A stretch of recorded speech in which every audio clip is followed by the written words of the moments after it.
Hello, नमस्कार। तो बच्चों, आज हम पढ़ेंगे श्रेणी।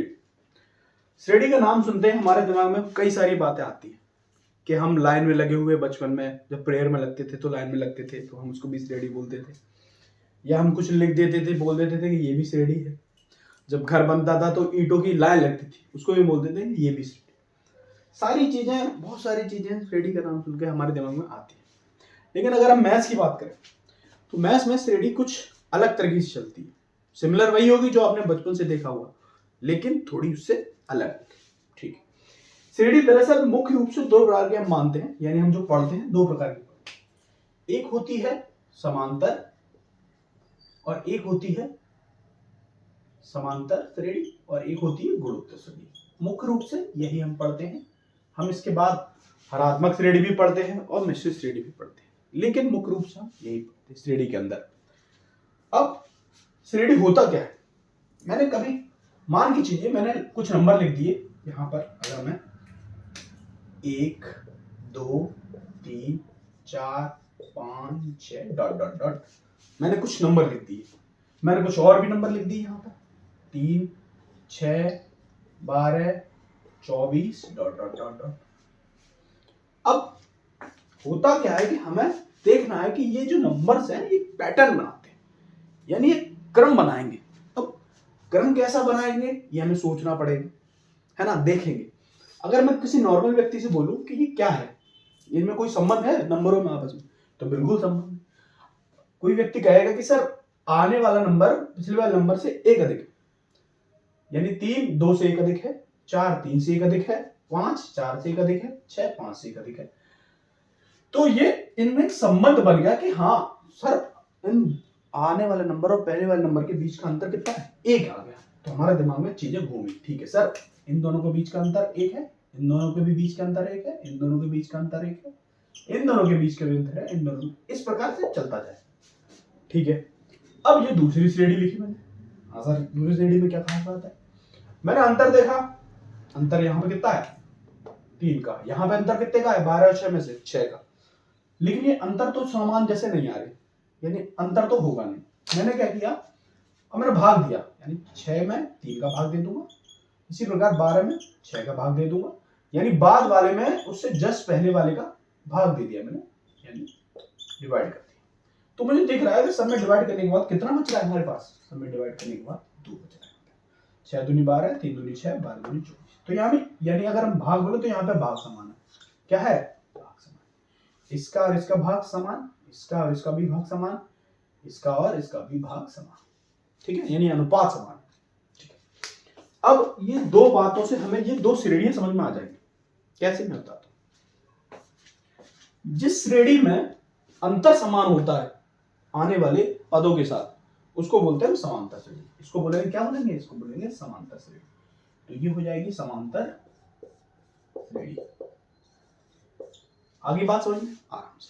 ठीक है, ये श्रेणी है, इसमें क्या अनुपात समान आ रहा है, इसको बोलेंगे गुणोत्तर श्रेणी। क्या बोलेंगे इसको? गुणोत्तर श्रेणी।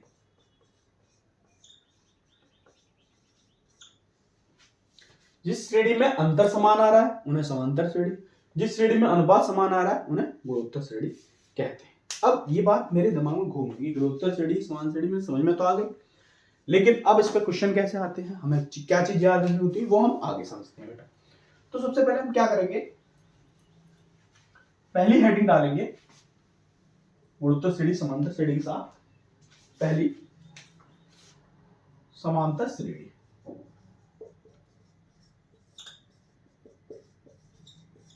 इसे समझेंगे कि होती क्या बेटा। देखो, समांतर श्रेणी का मतलब नाम समझ में आ रहा है, समान अंतर, यानी पदों के बीच का अंतर कैसा है, समान है। ये मेरे दिमाग में घूम चुकी बच्चों। तो मैं क्या करूंगा, मैं लिखता हूं श्रेणी, नॉर्मल सी बात। मैंने लिखा 2 4 6 8 10 dot dot dot dot dot, है ना। ठीक है। अब देखो एक चीज, आपको श्रेणी शुरू करने से पहले एक चीज बताता हूं। ये होता है an, क्या होता है an, या इसको बोलते हैं n वां पद। क्या बोल देंगे? अगर किसी ने बोल दिया an बराबर 2n + 1 है, कभी इसको बोलते हैं nवां पद, अनुक्रम बोलते हैं। किसी ने बोल दिया an बराबर 2n + 1 है, अगर मैं n की वैल्यू 1 रखूं तो पहला पद आ जाएगा, n की वैल्यू 2 रखूं तो दूसरा पद आ जाएगा। तो ये क्या है, अगर n की वैल्यू n रख दूं तो nवां पद आता है। तो ये होता है हमारा अनुक्रम। ठीक है, हमारे दिमाग में चलिए सर ये nवां पद है, ये बताना बहुत जरूरी था क्योंकि अब आगे काम आएगा। ठीक, चलिए मैंने श्रेणी लिखी, हम पढ़ रहे हैं समांतर श्रेणी। देखिए अब क्यों ये समांतर श्रेणी है मैं बताता हूं। अगर मैं यहां देखूं 4 - 2 करूं तो कितना बचेगा, 4 - 2 करने के बाद मेरे पास 2 बचेगा। फिर मैं आगे बढ़ा, मैंने 6 - 4 किया यानी बाद वाले में से पहला, तब भी मुझे 2 बचा। फिर मैंने 8 में से 6 घटाया तो तब भी मुझे क्या बचा, 2 बचा। तो यानी पदों के बीच का अंतर कितना आ रहा है, 2 2 2 2 2 आ रहा है। ठीक है, ये हो गया हमारा समांतर श्रेणी बन चुकी है, यानी मैं ये निश्चित कर चुका हूं कि बेटा ये हमारी समांतर श्रेणी हो चुकी है। ठीक है, चलो अब ये क्या है इसका, ये इसका प्रथम पद, इसको बोलते हैं पहला पद, इसको बोलेंगे पहला पद, है ना। टर्म फर्स्ट क्या हो जाएगा, टर्म फर्स्ट, इसको T1 बोलते हैं, इसको हम A भी बोलते हैं, ये हमें याद रखना है। ठीक है, चलो ये पहला पद। अब हमें पता है कि दूसरा पद यानी 2 2 यानी टर्म 2 क्या है हमारे पास, 4, क्या है 4। ठीक है, अब मुझे ये पता है कि सर ये अंतर जो है सब में समान है, यानी अगर मैं एक चीज सोच के देखूं यहां पर कि अंतर को बोलेंगे डिफरेंस, क्या बोलेंगे, डिफरेंस को मैंने डी बोला। मुझे ये पता है कि सर अंतर समान है, यानी 4 - 2 6 - 4 और 8 - 6, ऐसी 10 - 8 डॉट डॉट डॉट चलता रहेगा, यानी अंतर समान है। यानी हो क्या रहा है, अंतर जो डी है वो क्या बनना है, बाद वाले में से पहले वाला पद, यानी दूसरे में से पहला घटा दिया यानी 2 2 - T1। फिर ये तीसरा पद है, तीसरे में से कौन सा घटा दिया, दूसरा घटा दिया T3 - T2। ऐसे ये चलता रहेगा, यानी अंतर क्या बनता है हमारा, अंतर ऐसे बनता है T2 - T1 T3 - T2 T4 - T3, यानी बाद में से जस्ट पहले वाला हमारा घटा देना है, तो हमें प्राप्त हो जाएगा हमारा सारवंतर। क्या बोलेगा, सारवंतर, इसको हम बोलते हैं सारवंतर। अब बच्चों देखो सारवंतर हमें आ गया, पहला पद हमें पता है कि जस्ट पहला वाला पद ही पहला पद होता है। ठीक है, चलो ये आ गया, ये बात हमारे समझ में आ चुकी है। अब सोचो कि अगर मैं T2 लिखूं यहां से, T2 यानी दूसरा पद, तो दूसरा पद क्या होगा, यहां से D + T1,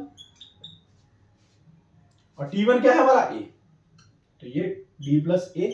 अगर मैं दूसरे तरीके से इसको लिखूं T2 को, तो मैं इसको A + D लिख सकता हूं। ठीक है, अगर मैं यहां से T3 निकालना चाहता हूं इस फॉर्मूले से, तो मैं कैसे लिखूंगा, D = यहां से T3 निकालूंगा तो T3 इन दोनों में से क्या निकलेगा, T2 उधर आ जाएगा D के पास, तो T3 क्या हो जाएगा, D + T2। T2 की वैल्यू मुझे पता है A + D है, तो D + A + D, तो D और D 2D हो गए, तो T3 क्या निकला, A + 2D। अगर मैं थोड़ा सा समझदार रहा, तो यहां पे बच्चों मुझे एक चीज समझ में आ जाएगी कि अगर मैं दूसरे पद की बात कर रहा हूं तो D के साथ एक का मल्टीप्लिकेशन हो रहा है, अगर मैं तीसरे पद की बात कर रहा हूं तो D के साथ 2 का मल्टीप्लिकेशन हो रहा है, यानी एक कम का मल्टीप्लिकेशन हो रहा है। मैं अगर आपसे पूछूं nवां पद, क्या पूछूं, nवां पद, तो आप कैसे निकालोगे सर, Tn, पहले पद को T1 बोला, तो क्या होगा A + n - 1 × D। ये मेरे दिमाग में घुस गया, बैठ गया, तो सर Tn = होता है A + n - 1 × D। ये हमारा ठीक है, ये हमारे दिमाग में चल गया, यानी पहला पद A, दूसरा पद A + D, तीसरा पद A + 2D dot dot dot ऐसे चलता है। अब देखो चलो, ये मैंने समेट लिया, मुझे ये पता पड़ गया समांतर श्रेणी का nवां पद ऐसे निकालना। ठीक है, अब ये सर ये काम कैसे आएगा, आपने ये इतना सा भाषण बोल दिया, ये भाषण हमारे काम कैसे आएगा, मैं बताता हूँ बेटा, ये भाषण कैसे काम आएगा। देखो ये मैंने nवां पद का फॉर्मूला आपके लिए लिख दिया, Tn = A + n - 1 × D। ठीक है, बहुत बढ़िया। अब इसमें पहला पद क्या था, A, ठीक है, पहला पद A था, दूसरा पद क्या होगा a प्लस डी, तीसरा पद क्या होगा a प्लस 2d, चौथा पद क्या होगा a प्लस 3d। चौथे में 3 आएगा, तीसरे में 2 आएगा, दूसरे में 1 आएगा, पहले में 1 भी नहीं आएगा। डॉट डॉट डॉट डॉट कहां तक चला a plus n minus 1 into b।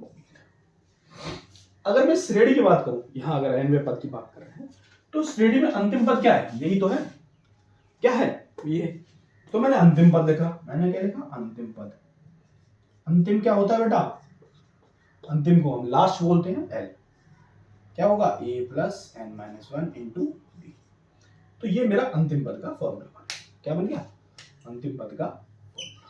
तो हमारे पास कितने फॉर्मूले निकले, अगर मैं देखूं तो ये हो गया पहला पद, ठीक है, ये हो गया d यानी सार्वंतर, और a plus n minus 1 into D क्या हो गया ये nवां पद, यही हमारा अंतिम पद होता है। ठीक है, ये सारी बातें मेरे दिमाग में चल रही कि सर आपने इतनी रामायण इतनी महाभारत करी, लेकिन ये किस लिए करी, कुछ क्वेश्चंस तो सॉल्व होने चाहिए। बिल्कुल बेटा, क्वेश्चन सॉल्व करेंगे। चलो अब आते हैं हम क्वेश्चंस पर, ठीक है। लेकिन हाँ ठीक है, अब मैं इसके साथ आपको एक चीज और बता देता हूँ कि एक होता है पदों का योगफल। क्या होता है, पदों का योगफल। इसके लिए एक फॉर्मूला होता है बेटा,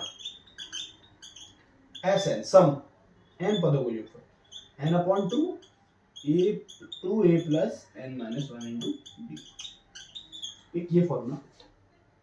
अब बेटा इस फॉर्मूले में एक चीज तुम्हें चेंज करनी है कि बेटा यहां से अगर मैं इसको ऐसे लिखूं n अपॉन 2a को a plus n minus 1 into D लिख दूं तो कोई समस्या नहीं है। अब a plus n minus 1 D हमारा दरअसल क्या है, l है लास्ट, तो मैं इसको ऐसे भी लिख सकता हूं n अपॉन 2a प्लस, यानी अगर कोई श्रेणी दे रखी है मुझे पूरी, उसका पहला पद और लास्ट पद में जोड़ के डिवाइड में 2 करके पदों पर संख्या गुणनफल कर दूं तो हमें पदों का योगफल मिल जाएगा। यानी पहला 2 है, अंतिम 10 है, 10 2 12 बट्टा 2 यानी 6 में अगर 20 पद है तो 20 गुणा 6 कर दो, कितना बचा 3 12 120 आंसर आ जाएगा तुम्हारा।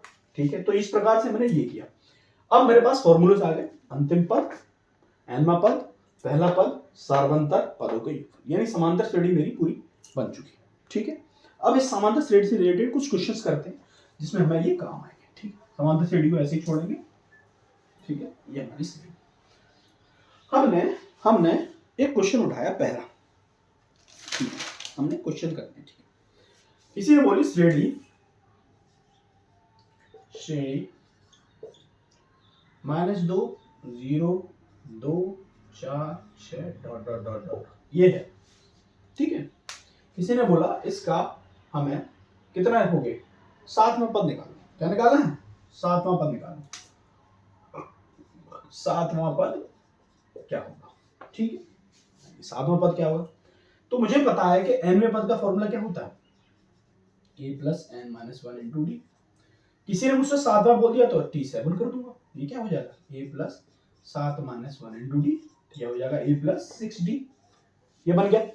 ठीक है, अब मुझे पता है कि मेरा पहला पद क्या है -2 प्लस 6 इंटू डी क्या है। अब देखो डी को निकालने का तरीका क्या होता है, बाद वाले में से पहली वाली घटा दो, 2 में से 0, 4 में से 2, 6 में से 4, सब में 2 आ रहा है, तो 2 हो गया।